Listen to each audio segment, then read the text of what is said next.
Hello and welcome to this week's episode of FFS. My name is Jeffrey Crossman and I'm the executive producer and lead writer here at the show. We filmed this episode on Friday, and while the episode was being edited on Saturday, we learned about the cowardly attacks on former President Trump. I just wanted to say that violence is never an option, and we at the show wholeheartedly condemn the actions of this shooter. That being said, this attack does not absolve him of his actions, and Project 2025 is an abomination. So, with that in mind, we simply felt that this episode was too important to postpone. So, we're going to air it anyways. I thank you for watching. Roll the intro.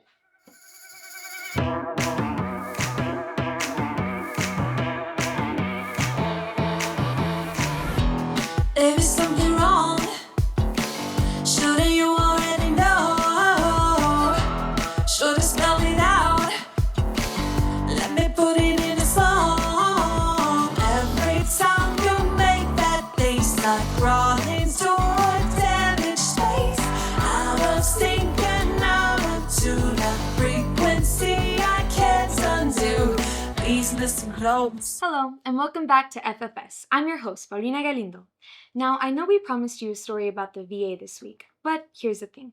These scripts are written about a week in advance, and that means that decision to do a story on the VA by the writers was made almost 2 weeks ago. And as those weeks passed, it became increasingly obvious that we needed to shift gears and talk about Project 2025 instead. Now, I promise that the video on the VA is coming, but this seemed much more important. So this week will be our first in a 3-part series on Project 2025. What is it, and why is it such a threat? Let's start with what is Project 2025. Project 2025 is a handbook written for Donald Trump on what steps his administration needs to take as soon as they get into office in 2025, if they win the election. Listen to the sentient human thumb who put it together talk about it here. What is Project 2025? It is the most organized set of policy ideas that the conservative movement has ever put together in history. And Heritage is one of just one of 110 organizations that are part of it. It is basically the entire menu of what grassroots conservatives who have been subjugated by the left's concentration of power in Washington and state capitals around the country have designed to do. It's candidate agnostic. It's something that Heritage has done every 4 years. But what we wanted to do for this year, Will, and I promise I'm not going to give you a 20-minute monologue, is to make sure that well before the primaries, both the Republican and Democrat primary, that we brought the center-right together in this country around the idea of correcting actually the thing that John Oliver is talking about. In other words, the left is really good at projection. They're the ones who are guilty of subjugating our freedom, of essentially ending individual American sovereignty. And what we're trying to do, very calm, peaceful way, is bring some order back to DC. All of that to say that we have offered a briefing of Project 2025 to every candidate across the political spectrum, including President Biden, because we're a nonpartisan group, even though we are, of course, unabashedly conservative. And you might say that all of this attention just means we're right over the target. Wow, that doesn't sound too bad, right? It's just the right wing's plan to help ensure our freedom. Okay. I bet you're asking yourself, if that's all it is, why did they reference John Oliver's objections in there? And why did we not only feel the need to do a story on it, but a whole 3-part story and jump the line and bump our VA episode for it? Well, all those are great questions. That is because everything that Fascist Fester said back there was complete and total bullshit. And don't worry, we've already dug through the whole fucking 887-page document for you. So as we explain what's in it and what that means, we'll provide the page numbers of where we found it in the document, and a link to the Project 2025 itself will be supplied in the description below. Because don't take our word for it, look for yourself. Let's start with page fucking 4, where this abomination calls for the deletion of the words sexual orientation and gender identity, diversity, equity, and inclusion, gender equality, gender equity, gender awareness, gender sensitive, abortion, reproductive health, reproductive rights out of every federal rule, agency regulation, contract, grant, regulation, and piece of legislation that exists. Holy fucking shit. That is the quote. This was literally copied and pasted from the last paragraph of page 4 into the top of page 5.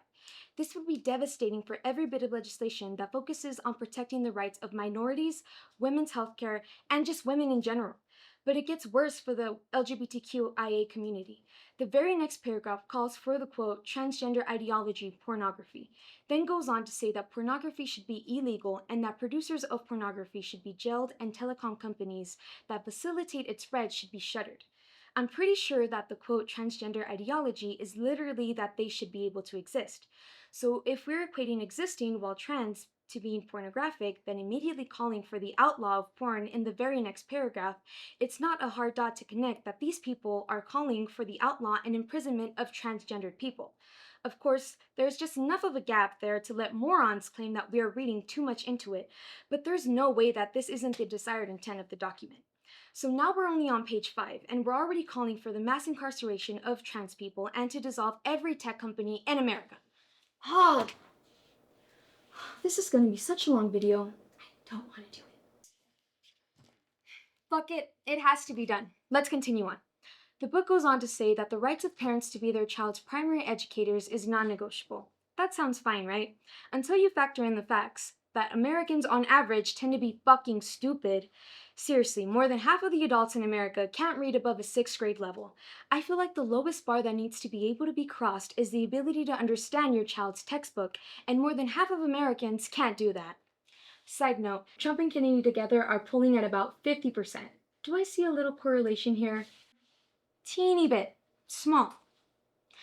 Okay, guess what? We're still on page 5. This is almost 900 pages long. Page 5. Driving on. Then there is roughly 40 pages of pretty standard conservative ramblings. That is to mean it's completely insane, but not too far out of the ordinary for MAGA bullshit. There is a word flex on page 13 about how the Declaration of Independence didn't literally mean you have the right to the pursuit of happiness, but the pursuit of blessedness, saying Americans don't have the freedom to do what they want, but what they ought. To me, that sounds like the opposite of freedom. You have the right to do what I tell you. Fuck.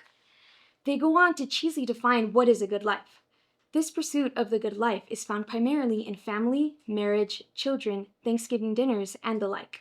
Yeah, the Founding Fathers intended all good Americans to celebrate Thanksgiving, which is why it baffles me that Thanksgiving wasn't a holiday until 1885. That's famously more than 100 years after the Declaration of Independence was written, but whatever. Okay, on to section 1. Fuck, we're just now getting to section fucking 1? What the fuck? Normally we'd be pretty close to starting the wrap-up here. Fuck. Okay, section 1.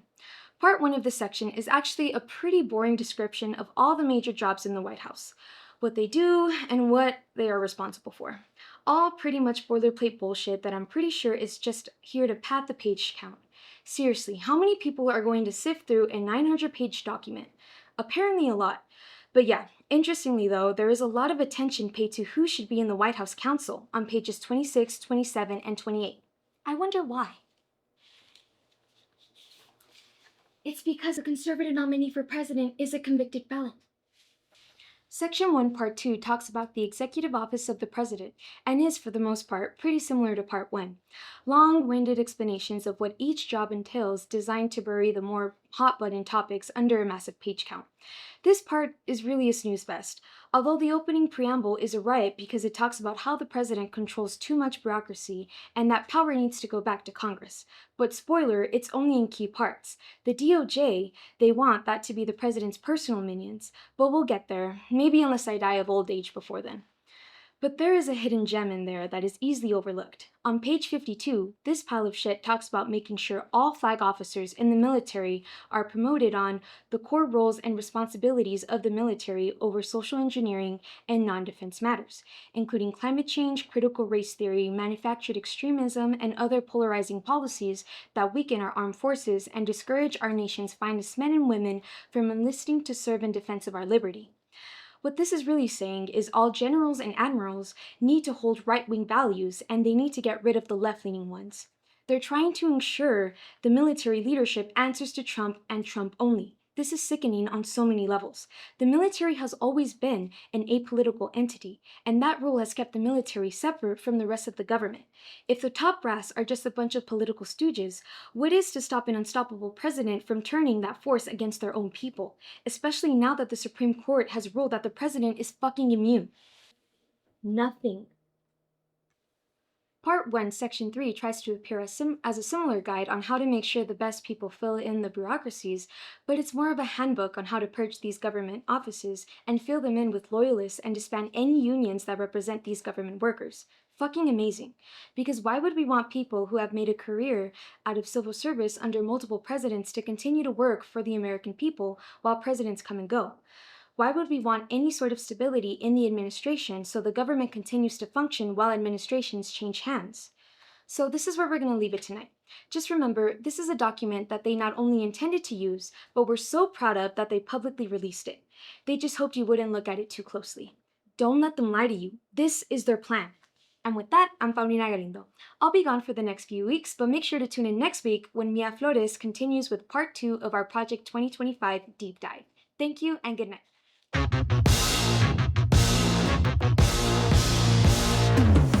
I'm sorry, I do not remember ordering a glass of your opinion. I'm sorry, I forgot the expert in all things me is you. My apologies, I didn't come to you.